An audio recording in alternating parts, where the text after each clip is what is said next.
کیونکہ working women کے لیے واجب ہے تاریخ معین کرنا. تو تاریخ معین کیا تھا 31 دسمبر, اور نومبر میں کسی نے تحفہ دیا تو 31 دسمبر کو خمس دینا پڑے گا. یہ گفٹ غیر استعمال شدہ مانا جائے گا. اور working women, non working women کو اجازت ہے, نومبر میں ملا تو تاریخ لکھ لے مجھے نومبر میں ملا ہے, تو اکتوبر سے کبھی بھی استعمال کر سکتی ہے. نان ورکنگ وومن یہ بتاتی ہے ورکنگ وومن ہے, اس کو خمس اپنی تاریخ پہ دینا پڑے گا, ان کی تاریخ فیس کرنا واجب ہے. وہ آپ نے یہ کہا کہ دکان میں مال, پاک مال سے آپ نے بزنس کرتے ہو تو پھر خمس دوبارہ نہیں ہوگا, کیونکہ جو بچا مال ہے وہ پاک مال ہے, کیونکہ آپ نے مال خریدا پاک پیسے سے, بچا ہوا پاک ہے. وہ کہتے اس کے علاوہ کوئی زکوٰۃ کچھ نہیں, خیرات کرے, اللہ نے دیا ہے, صدقہ دے, لوگوں کی مدد کرے, اچھا عمل کرے, خیرات وغیرہ ثواب ملے گا, مگر کوئی ذمہ داری نہیں ہے. اچھا کہتے امام زمانہ کو میں نے پارٹنر بنایا, میں بزنس کر رہی, امام زمانہ کو پارٹنر بنائے. ہر روز میں 20% جو میں نے کمایا اس میں سے الگ کر دیتی امام زمانہ کے, ہر روز. تو یہ ہر روز کرتے ہوئے غریبوں کو دیتی ہوں, خیرات کرتی ہوں, اچھے کام کرتی ہوں امام کے پیسے سے. مگر میری خمس کی تاریخ آئی تو کچھ پیسے بچ گئے. امام زمانہ کا جو پارٹنر بنائی ان کا پیسے الگ رکھتی تھی اور خیرات نیکیاں کرتی جاتی تھی اس پیسے میں. میری خمس کی تاریخ آ گئی تو امام زمانہ کا جو میں الگ کرتی تھی اس میں بچ گیا, خمس دینا پڑے گا. کیوں؟ ابھی تک آپ مالک ہو, بھلے امام زمانہ کے نام پہ آپ دے رہی ہو, مگر ہے آپ ابھی تک مالک. وہ آپ نیکی کرے, مستحب ہے کہ امام زمانہ کو پارٹنر بنانا, ان کے نام پہ نیکی کرنا. مگر اگر جو امام زمانہ کا پیسے بچ گیا تو وہ آپ مالک, سوائے کہ آپ نے مجتہد وکیل کی اجازت لے کہ امام زمانہ کا مال میں الگ ہی رکھ دیتی ہوں, تو پھر اس میں خمس نہیں ہوگا, وہ خیرات میں جاتا رہے. اگر آپ نے جس طرح صدقہ, جب تک آپ نے اجازت نہیں لیے نہ مجتہد نہ وکیل سے, تو آپ کا مانا جائے گا, بھلے نے آپ نے الگ رکھ دیا, اجازت چاہے. اسی طرح امام زمانہ میں بھی آپ کو وکیل اور مجتہد کی اجازت نہیں لی تو آپ ہی مالک مانی جائیں گی, اور اس میں خمس دینا پڑے گا جو امام کے انویلپ میں جو بچا ہوا ہے. خمس کی تاریخ آ گئی. میرے قضا روزہ باقی ہے, کیا میں منت رکھ سکتی ہوں؟ نہیں, آیت اللہ سیستانی منع کرتے ہیں. دوسرے مہاراج اجازت دیتے ہیں, مگر آیت اللہ سیستانی فرماتے قضا روزہ ہو تو منت نہیں مان سکتے, مگر مسئلہ نہیں پتا تو منت مان لی تو پہلے قضا روزہ سارے کمپلیٹ کرو, اس کے بعد منتی روزہ رکھنا, کیونکہ آپ نے منت مان لی. اللہ علیہ کر کے سیگا پڑا زبان سے, اللہ کا نام لے کے آئے, جو منت کی شرائط ہے پوری شرائط اتر رہی ہے. روزہ رکھنے کے قابل بھی تھے, اللہ کا نام لیا, سیگا زبان سے بھی پڑا, تو واجب ہو گئے منت. مگر آیت اللہ سیستانی فرماتے پہلے سارے قضا روزہ کو کمپلیٹ کرو, پھر وہ منت کے رکھنا, ورنہ منت نہیں رکھو اگر قضا روزہ ہے. پتا نہیں تھا مسئلہ, نے رکھ لیا منت تو منت پوری کرنی پڑے گی, مگر کب؟ پہلے ساری قضا روزہ کو کمپلیٹ کر دیا. کہ ویئرنگ رنگ آن 4 فنگر اور فرسٹ فنگر اور مڈل فنگر, یہ میں نے بہت مرتبہ بتا چکی, مگر سوال دوبارہ آئے, نئے لوگ جوائن ہوئے ہیں. دیکھو سب سے زیادہ ثواب ہے چھوٹی انگلی میں, سب سے چھوٹی انگلی میں. جو مومن کی نشانی بتائی ہے امام 11ویں امام نے, مومن کی 5 زبردست نشانی میں ایک یہ ہے. تو یہ جو چھوٹی انگلی ہے اس میں انگوٹھی پہنا سب سے زیادہ ثواب ہے مومن کی شاید, سب سے چھوٹی انگلی, سب سے چھوٹی. آپ دیکھیں گے سارے علماء چھوٹی انگلی میں ضرور انگوٹھی پہنا ہے, چھوٹی انگلی میں. پھر باقی ساری انگلی میں پہن سکتے ہو تو پھر اس کی فضیلت ملیں گی. ایک مرتبہ چھوٹی انگلی میں پہن لیا تو ساری انگلی میں, آپ نے ساری انگلی میں پہنا تو سب کی فضیلت ملے گی. آپ دیکھیں گے علماء میں چھوٹی انگلی میں پیا ہے, رنگ فنگر میں بھی پہنا ہے, مڈل فنگر میں بھی پہنا ہے, انگشت شہادت میں بھی پہن سکتے ہو, مگر پہلے چھوٹی انگلی میں پہن لیا. اور عقیق ہو تو نور اللہ نور, چھوٹی انگلی اہم ترین ہے, اس میں ہونا ہی ہے. تو پھر ایک مرتبہ چھوٹی انگلی میں نہیں پہنا, دوسری میں پہنا تو کسی کی فضیلت نہیں, فضیلت کسی کی نہیں ملے, مومن کی نشانی میں نہیں آ سکیں گے جو 11ویں امام نے بتایا. چھوٹی انگلی میں پہنا ہی نہیں, سیدھا رنگ فنگر میں, مڈل فنگر میں کہیں بھی پہن لیا, اجازت ہے, مباح ہے, ثواب نہیں ملے گا, فضیلت نہیں ملے گی, مومن کی نشانی میں بھی نہیں ہے, معتبر حدیثوں سے ثابت ہے. تو ان کو کیا کرنا ہے؟ ان کو یہ کرنا ہے کہ چھوٹی انگلی میں سب سے اسمالسٹ فنگر اس میں پہن لینا ہے, چاہے عقیق نہ ہو تو کچھ بھی پہن لے, پھر باقی جتنی فنگر میں پہنیں گی تو اس کی فضیلت بھی ملیں گی. تھوڑا ریپیٹ کرتی تھی کہ کچھ لوگوں کے سمجھنے میں الگ الگ ہو. وہی کہتے ہیں مرحوم والدین کو خواب میں بہت اچھی حالت میں دیکھتے, مگر مرحوما نے بتایا کہ یہاں مصروفیت ہے میری. تو کون سی مصروفیت ہوتی؟ مصروفیت ہوتی عبادت بھی, خدمت کرنے والے ہوتا ہے, خدمت کرنا ہوتا ہے عالم برزخ میں لوگوں کی مصروفیت. اچھے لوگوں کو عالم برزخ میں بھی خدمت کرنی پڑتی ہے, تو وہ اچھی چیز ہوتی ہے. اور کنیکشن رہتا ہے ہدیہ سے. بس علماء کہتے ہیں کہ اب خواب میں دیکھنا نہ دیکھنا کوئی اہمیت نہیں رکھتی. کبھی خواب صحیح ہوتا ہے, کبھی غلط ہوتا ہے. بہت مشکل ہے پہچانا کہ کون سا خواب صحیح ہے کون سا غلط ہے. علماء کہتے ہیں ہدیہ بیچتے رہو, ہدیہ بیچتے رہو. بس یہ ہدیہ سے کنیکٹڈ رہے گا, وہاں سے دعائیں ملیں گی, وہاں سے کنیکشن ہوتا رہے گا. مگر آپ کو اگے چاہیے تو ڈاکٹر عابد کی, جو میرا استاد ہے, مدرسۃ القائم میں بہت اچھی ریکارڈنگ ہے خواب کی سچے خواب سب بتا دیتے کہ خواب کی حقیقت, اس کا نام ہے خواب کی حقیقت. آپ کول کو کہیں گے تو کول آپ کو بھیج دیں گے. خواب کی حقیقت مدرسۃ القائم میں بہت زبردست ہے. خواب کی ساری باتیں, ہر چیز اس میں موجود ہے. آپ یہ ریکارڈنگ سن لینا تو بہت آسان ہو جائے.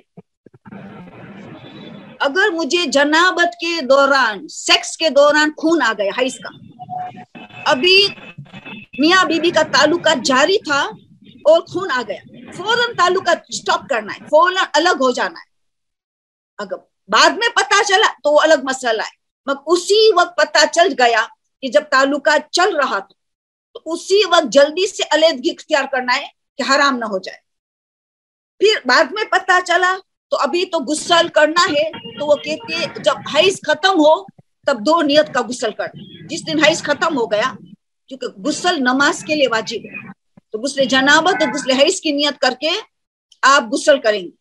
اور وضو نہیں کریں گے کیونکہ غسل جنابت اس کے ساتھ وضو نہیں ہے. مگر ایک کراہیت دور کرنے کے لیے غسل کر, یہ سوال بار بار آ رہا ہے مگر کیا کروں, مجھے جواب دینا پڑتا ہے.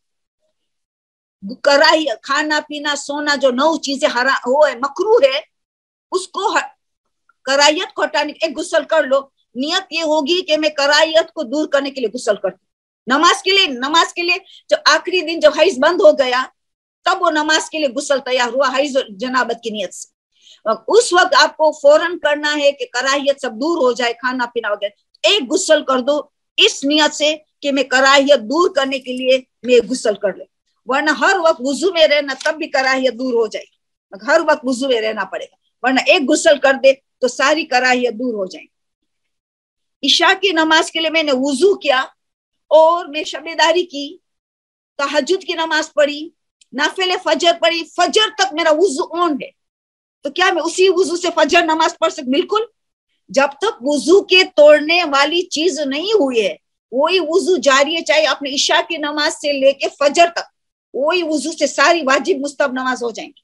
مگر ہاں وضو علی الوضو نور علی نور, اگر نیا وضو کیا تو انسان کے ایسے گناہ معاف ہو جاتے جس کی انہیں توبہ بھی نہیں کی, خدا معاف کر دیتا ہے. توبہ کے بغیر ایسے کچھ گناہ جہالت اور انجان میں کیا, خالی وضو کیا دوسرے وضو کے اوپر, اللہ وہ گناہ معاف کر دے گا استغفار کے بغیر. اتنا وضو امپورٹنٹ ہے, وضو علی الوضو نور علی نور. مگر واجب نہیں ہے, سب نماز واجب مستحب صبح تک چل جائیں گی. بیٹی 20 سال کی ہے مگر 12 سال کی سمجھ ہے, اس کے لیے کیا عمل؟ میرا استاد نے مجھے دیا, میں نے بھیج دیا کول کو. کول آپ کو بھیج دیں گی جس کا سوال تھا کہ بیٹی 20 سال کی ہے مگر سمجھداری صرف 12 سال کی ہے. تو اس کے لیے میرا استاد نے جو عمل بتایا ہے میں نے کول کو بھیج دیا ہے, اور کول آپ کو بھیج دیں گے. جس کو چاہے تو کول آپ کو بھیج دیں گے. جہیز کو جمع کیا تو جہیز کو جمع کرنے کی اتنی اجازت ہے جتنا حیثیت کے مطابق, ہماری جتنی حیثیت اتنا جمع کرنے کی اجازت ہے, اس سے زیادہ نہیں. اتنا جمع کریں گے. اور اگر جہیز دینے کا رواج ہو, اگر جہیز نہ دے تو توہین ہوگی. انڈیا پاکستان ابھی بھی کچھ لوگ ہیں کہ جہیز نہیں دیتے تو ان کی توہین ہوتی ہے بیٹی کی. تو اتنا جہیز جمع کر جو حیثیت کے مطابق ہو, اور جہیز نہ دے تو توہین ہو, جتنا سٹیٹس کے مطابق جمع کر تو بھی خمس نہیں ہوگا. ایک مرتبہ بیٹی کو جہیز مل گیا,